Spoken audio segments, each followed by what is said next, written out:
Bhagavad Gita აბსოლუტის სიდიადე, თავი მეათე. ლექსი პირველი.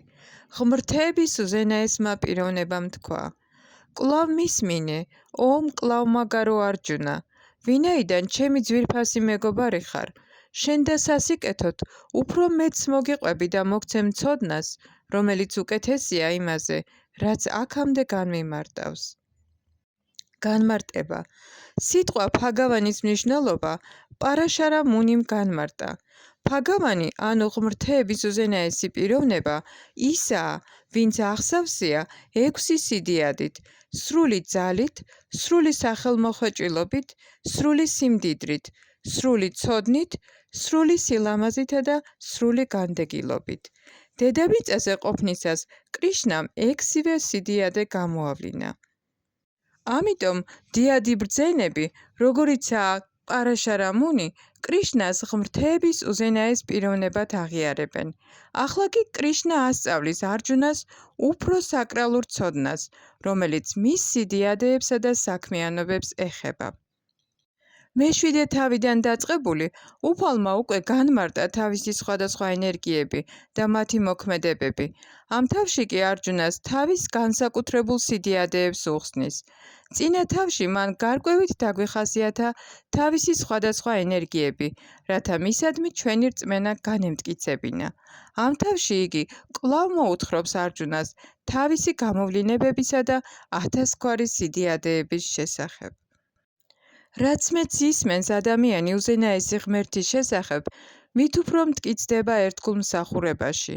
მან ყოველთვის უნდა ისმინოს უფლის შესახებ ერთგულთა წრეში. ამით მისი ერთგული მსახურება გაიზრდება. ერთგულთა საუბრებში მონაწილეობა შეუძლია მხოლოდ მას, ვისაც კრიშნას ცნობიერებაში ყოფნა ჭეშმარიტად წყურია. სხვებს არ შეუძლიათ ასეთ საუბრებში მონაწილეობა. უფალი გარკვევით ეუბნება არჯუნას, რომ ვინაიდან არჯუნა მისი უძვირფასესი მეგობარია, უფალი მოუთხრობს მას ყოველივე ამას. ლექსი მეორე. არც ნახევარღმერთთა დასმა და არც დიადმა ბრძენებმა არ იციან ჩემი წარმოშობა ან სიდიადეები, ვინაიდან მე ვარ ნახევარღმერთთა და ბრძენთა დასაბამი ყოველ მხრივ. განმარტება. როგორც ბრაჰმა სამჰიტაშია დადასტურებული, უფალი კრიშნა უზენაესი უფალია. არავინ არის მასზე დიადი, იგი ყოველ მიზეზთა მიზეზია. აქაც თავად უფალი ამბობს, რომ იგია ყოველ ნახევარღმერთთა და ბრძენთა მიზეზი. ნახევარღმერთებსა და დიად ბრძენებსაც კი არ შეუძლიათ კრიშნას შეცნობა. მათ არ ესმით არც მისი სახელი, არც მისი პიროვნება. მას რაღა უნდა ვთქვათ ამ ერთი ციდა პლანეტის ეგრეთ წოდებულ მეცნიერებზე? არავის ესმის, რატომ მოდის უზენაესი ღმერთი დედამიწაზე უბრალო ადამიანის სახით და ჩადის ასეთ საოცარ, ზებუნებრივ საქმეებს. ამიტომ უნდა ვიცოდეთ, რომ ერუდიცია კრიშნას შესაცნობად საკმარისი არ არის. ნახევარღმერთებიც და დიადი ბრძენებიც კი ცდილობენ სპეკულაციური მსჯელობით კრიშნას შეცნობას, მაგრამ მათაც არაფერი გამოუვიდათ.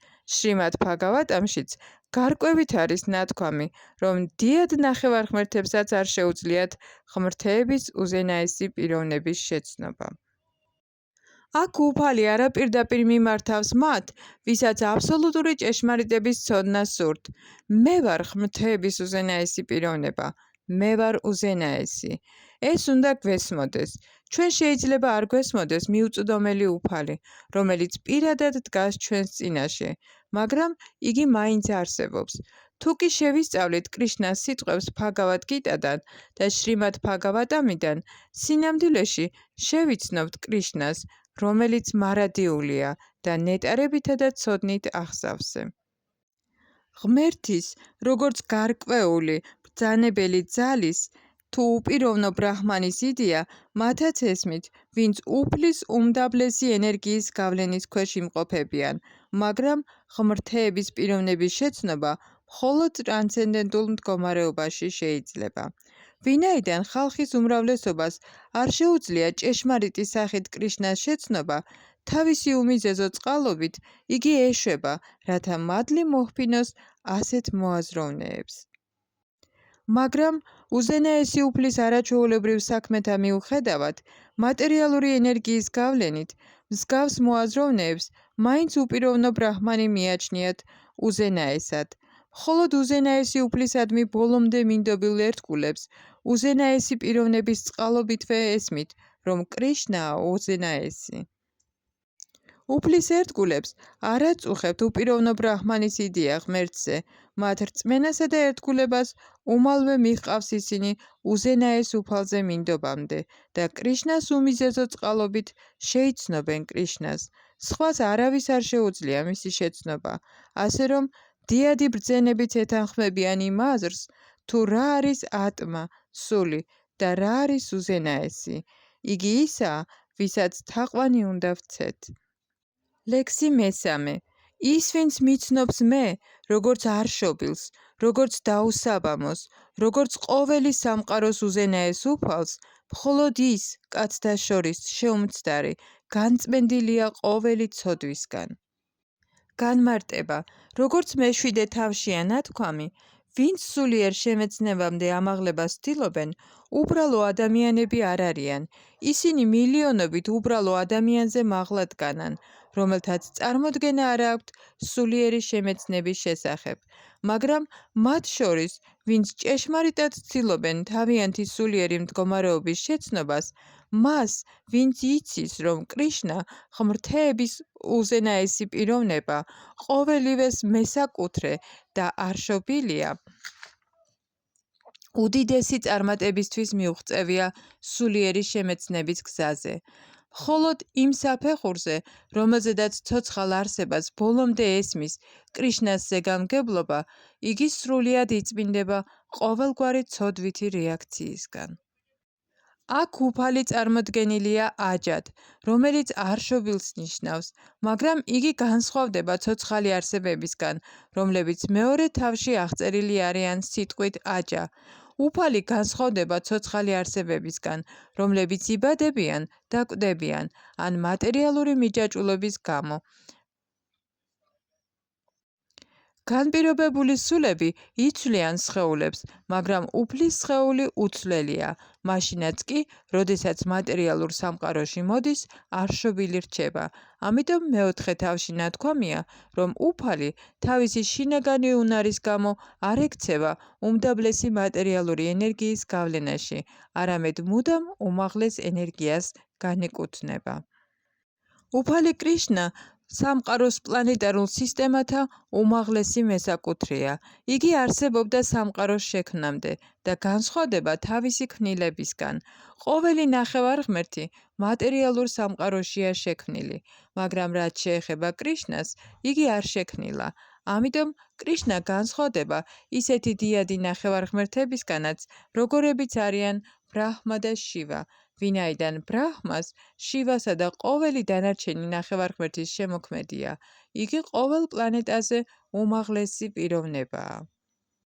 ამიტომ შრი კრიშნა განსხვავდება ყველაფრისგან, რაც კი შექმნილა და ის, ვინც იცნობს მას როგორც ასეთს, უმალ თავისუფლდება ნებისმიერი ცოდვითი რეაქციებისგან.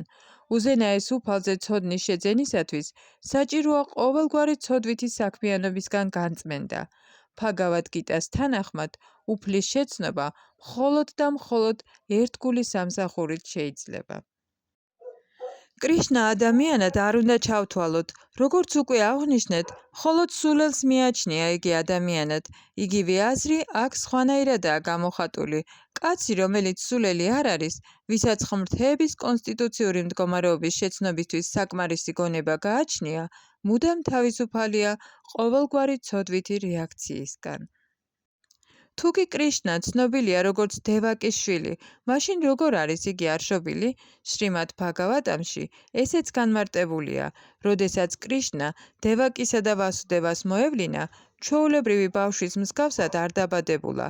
იგი მოევლინა თავისი თავდაპირველი სახით და შემდეგ ჩვეულებრივ ბავშვად გადაიქცა. ყველაფერი, რაც კრიშნას მითითებით სრულდება, ტრანსცენდენტულია.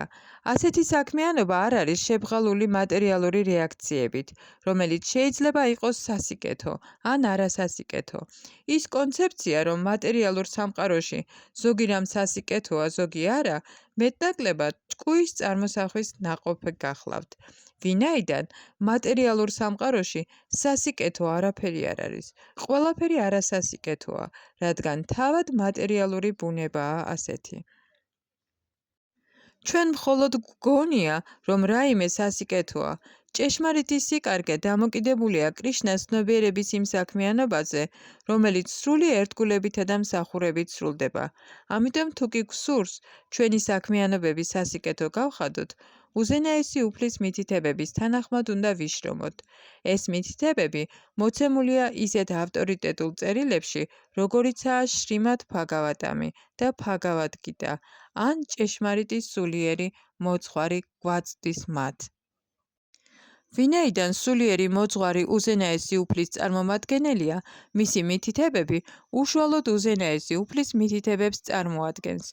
სულიერი მოძღვარი, წმინდანები და წმინდა წერილები ერთ გზაზე მიუძღვებიან მოსწავლეს. ამ სამ წყაროს შორის აზრთა სხვადასხვაობა არ არსებობს. ასეთი წინამძღოლობით შესრულებული ნებისმიერი საქმიანობა არ იწვევს მატერიალურ სამყაროს ღვთაებრივი თუ ბიწიერი საქმიანობისთვის დამახასიათებელ რეაქციებს. ერთგული თვითაჰკვეთის ტრანსცენდენტული სულით მოქმედებს, რასაც სანიასა, განდეგილობა ეწოდება.